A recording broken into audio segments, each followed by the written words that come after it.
let's jump on the line with Estevan in Texas. Estevan, what's on your mind tonight?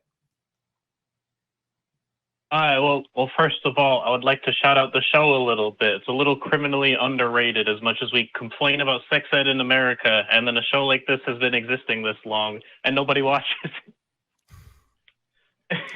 Yeah, well, hit me. I guess my topic that I wanted to bring up was that like I recently left religious thought, or I'm trying my very best to leave religious thought, Sure. and one of the realities of myself that I can now like try to think about and understand without feeling particularly guilty, and more like assessing my thought process is like, man, I just really want to go out there and touch some lady out there. And because I'm no longer religious, I'm no longer, no, I'm going to go to hell for this, or my pastor told me that I have to wait until marriage because otherwise I'm a bad person. But I still have, unfortunately, like lingering thoughts about it, where, I wonder, am I going to regret it later in life? Was the pastor right, but for the wrong reasons, or those sort of things. I'm not sure if you want me to keep rambling or if you wanted to introduce them. Yeah, I definitely get the impulse, and I can appreciate and really empathize with some of those emotions. But why don't you tell me, where are you in your journey right now? Is it the case that you have sort of like intellectually and cognitively come to this understanding that yes, there's nothing wrong with it, but you're still sort of struggling with a nervous reaction and something along those lines? Or are you still sort of debating with yourself about what the ethics and the morality of sexuality really looks like?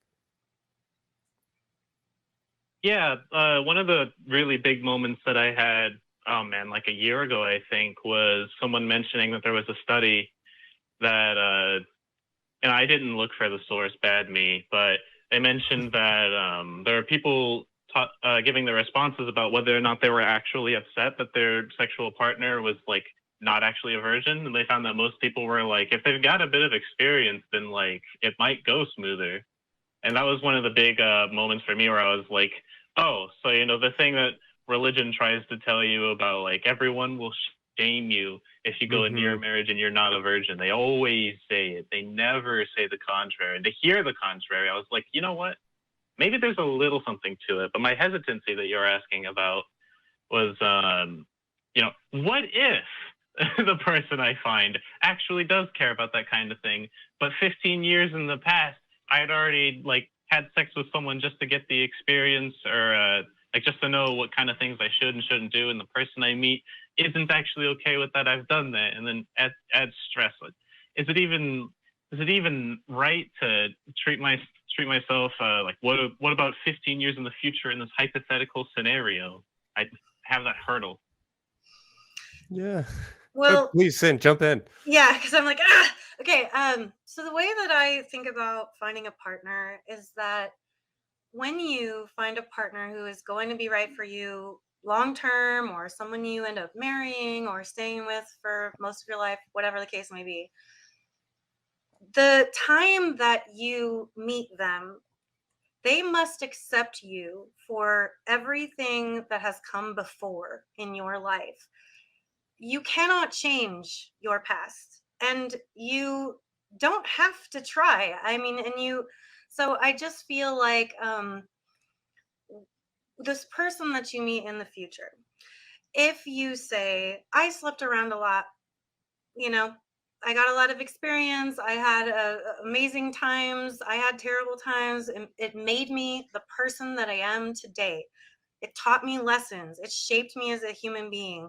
And hopefully 15 years or 20 years or tomorrow, at any point in the future, we're hopefully more put together than we were the day before. We're hopefully understand ourselves better, understand the world better. And all of that understanding comes from the things that we have done from our experiences. And so if you meet someone who says, oh my gosh, you slept with X amount of people and you weren't married or whatever it was, I am not okay with that. That is a really wonderful filter for you. for someone Hmm. who you were not supposed to be with. Like, and that's what, we say this a lot. When you tell someone your truth, their reaction tells you everything you need to know about them.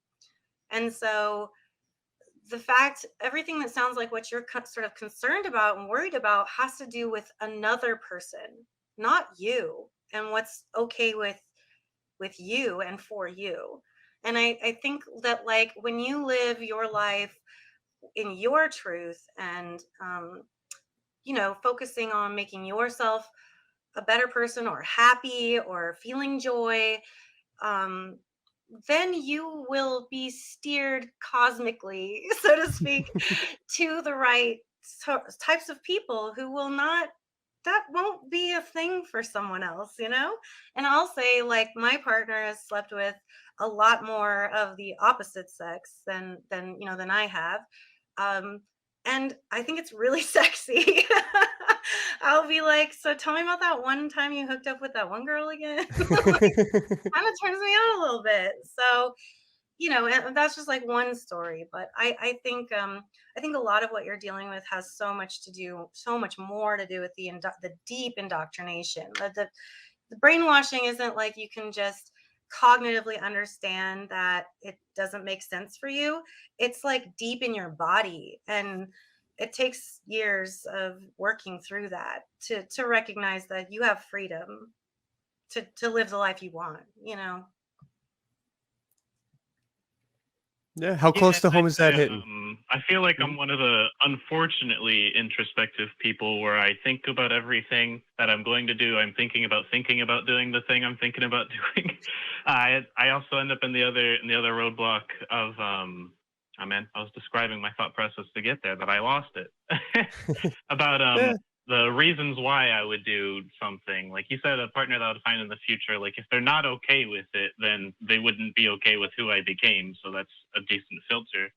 I guess the reason for doing it in the present, like you said, is all that indoctrination that gives you like a visceral reaction to what you're brought up to believe. Because my thought process right now, like, okay, if I tried to go and just explore my sexual preferences tomorrow, am I doing that because I'm angry and I'm rebelling against religion? Is that the right thing I should be doing? Am I okay with becoming that kind of a person? Yeah, I've got one of those unfortunate introspective personality types. Sure. Well, get out of your head and enjoy your life. You don't need to worry about what you should do or who you're supposed to be or who is going to love you if. Yeah. Do the things that make you happy. I mean, be wise-minded about it. Think long term. Don't be reckless or careless, but ultimately seek joy. So long as you are not harming anybody else in that pursuit of happiness, you have permission to get out of your head, to stop worrying about what a bullshit culture or a hypothetical future person or a bunch of 2,000-year-old Jewish poetry has to say about the subject.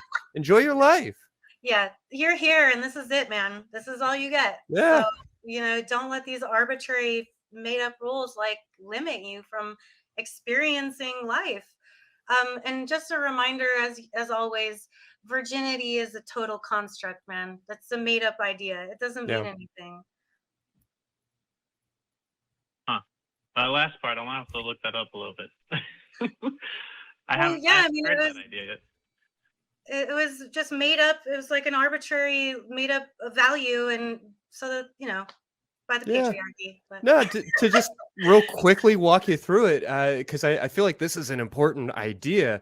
There yeah, is absolutely nothing that you can point to that makes somebody a virgin or not a virgin. This idea that sex changes you, that the first time you have sex, that you're popping your brain cherry, or that you are dramatically changing your body. I mean, even all of these ideas around the hymen are total bullshit. So total let bullshit. me encourage you. You don't have to take my word for it. Look around, but the idea of virginity is just a construct. It doesn't actually mean anything, and there's no real value in propping up that belief system, especially when it's so clearly causing harm to so many people. And it sounds like you're a little bit included in that list. I know Absolutely. I am. Yeah. And, I'd like to mention it's a little surprising that the part where you're like, get out of your own head, man. I've been telling myself that for like 2 years. I've Sure. been asking myself, is it okay asking myself to get out of my own? Oh, no. Well, it's a journey, But yeah, mindfulness I guess takes if I work. could make the funny analogies that way, I could try and make sure that we're on the same page. It's like, Mhm. the whole virginity thing is like telling someone it's not okay to eat chocolate ice cream until you're married. Is that how you would equate it? Yeah, it's like Very totally good. arbitrary. Like if you eat chocolate ice cream, yeah, I guess technically your body has changed in the most like tiny arbitrary ways because you've consumed some amount of nutrients and all of these calories and things, but not in any way that matters. You can't just like look at somebody and be like, "Oh, that person is an ice cream eater or that person has had ice cream. They've changed. They're They've dirty. tasted the forbidden, it's just silliness." Yep. Well, I So I appreciate you guys' appreciate you. what's it, confidence in speaking about this. Yeah, well, glad to Like hear it. like I said, to Certainly give don't a feel like you have viewpoint to take again my word apart for it. from all the religious stuff. Yeah, you can read up on all of these things, and it'll be a lifetime of learning. There's more than enough to read. Don't hold it against yourself if you are for where you are on your journey. You've Yeah. got further to go, as do the rest of us, but we're never going to get there. It's an aspiration, not a destination. So There you go. these things that you're working through are challenging, and it may take some time, and that's okay. All right. Well, thanks, guys. It sounds like you've gotten through everything I needed, and you've got other brave callers to get to, like you said. Well, fair enough. You have a great night. Thanks so much. You guys too.